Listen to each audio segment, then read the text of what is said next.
नमस्कार फ्रेंड्स। आज का शुभ विचार है पावर ऑफ योर थॉट।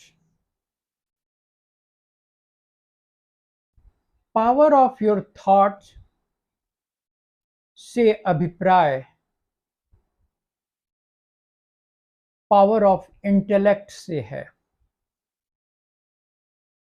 यह पावर ऑफ थॉट से ऊपर की स्थिति है। संपूर्ण मानव जीवन अनंत संभावनाओं का खेल है। हर रोज हर व्यक्ति किसी न किसी लक्ष्य को पाने के लिए जीवन में दौड़ रहा है।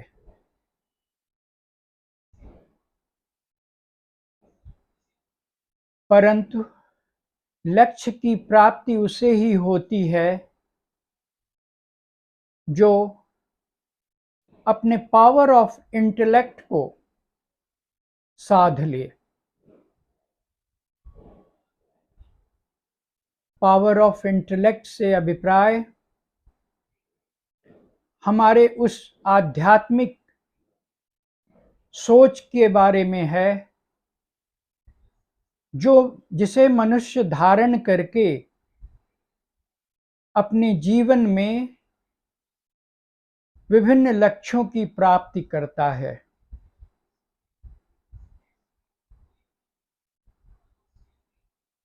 कहते हैं एक मनुष्य में इतनी शक्ति है कि वह जो चाहे इस प्रकृति से मांग सकता है और प्रकृति भी नियमबद्ध है उसे देने के लिए। एक साधारण सा दृष्टांत है कि अगर आप करेले का बीज अगर मिट्टी में डालें तो करेले का वृक्ष ही बाहर आएगा। उसी तरह अगर आप आम का वृक्ष या आम की गुठली लगाएं तो आम का वृक्ष ही बाहर आएगा। कहने का मतलब यह है कि प्रकृति भी नियमबद्ध है। वह भी आपको न दे ऐसी संभावना नहीं है। अतः विद्यार्थियों को चाहिए कि वह अपने लक्ष्य की ओर सदा तत्पर रहें, दिन रात अपने लक्ष्य के लिए ही कार्य करें। इस संदर्भ में एक दृष्टांत यह भी लिया जा सकता है कि एक भारत राजा थे। एक राजा थे जिसका नाम था भारत। अपने जीवन के अंत में भारत ने संपूर्ण राजपाट को त्याग कर जंगल की ओर मेडिटेशन के लिए चले गए। वह दिन रात अपने मेडिटेशन में ईश्वर की भक्ति में भजन में लगे रहते थे। एक दिन की बात है, एक शिकारी एक गर्भवती हिरण को पीछा करते हुए उनके सामने से गुजरा।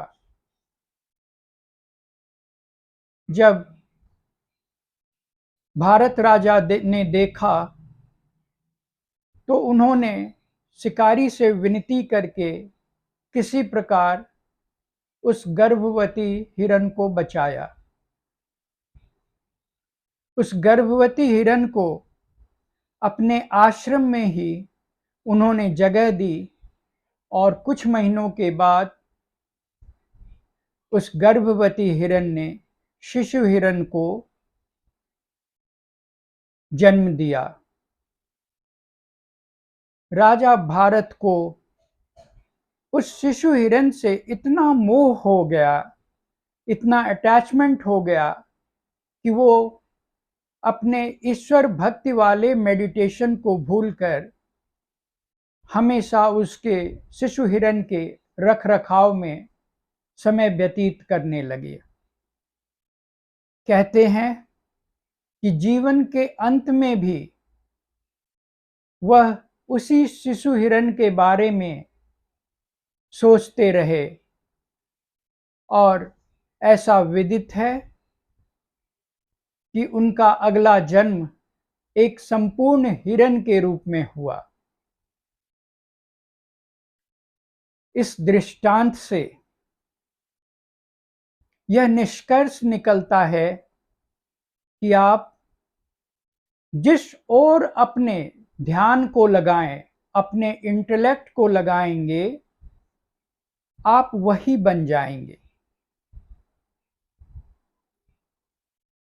कहने का तात्पर्य यह है कि अगर मनुष्य तन मन धन से अपने लक्ष्य की ओर अग्रसर हो तो इसमें कतई संदेह नहीं कि वह अपने लक्ष्य को प्राप्त ना करे।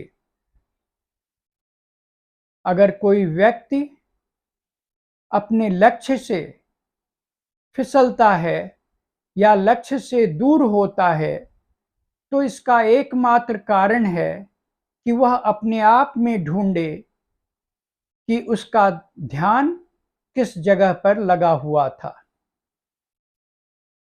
उस का भटकाव किस जगह पर था।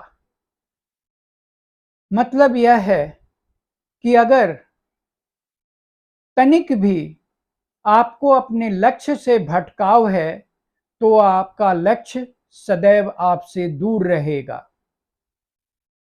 अतः यह अनुरोध है कि हम सब जिस भी लक्ष्य को निर्धारित करें, तन मन धन से उस लक्ष्य की ओर हर दिन प्रयासरत रहें। और प्रकृति भी नियमबद्ध है कि आपको आपके लक्ष्य तक अवश्य पहुंचाएगी, आपके कर्मों का फल अवश्य देगी। आवश्यकता है कि मनुष्य अपने आप में ढूंढे, उस सत्य को खोजे कि उसका भटकाव कहाँ था। जिस दिन आपने यह खोज लिया,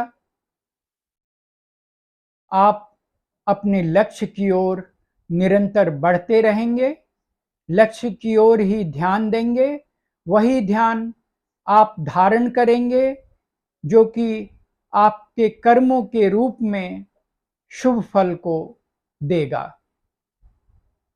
अतः कहते हैं शुभस्य शीघ्रम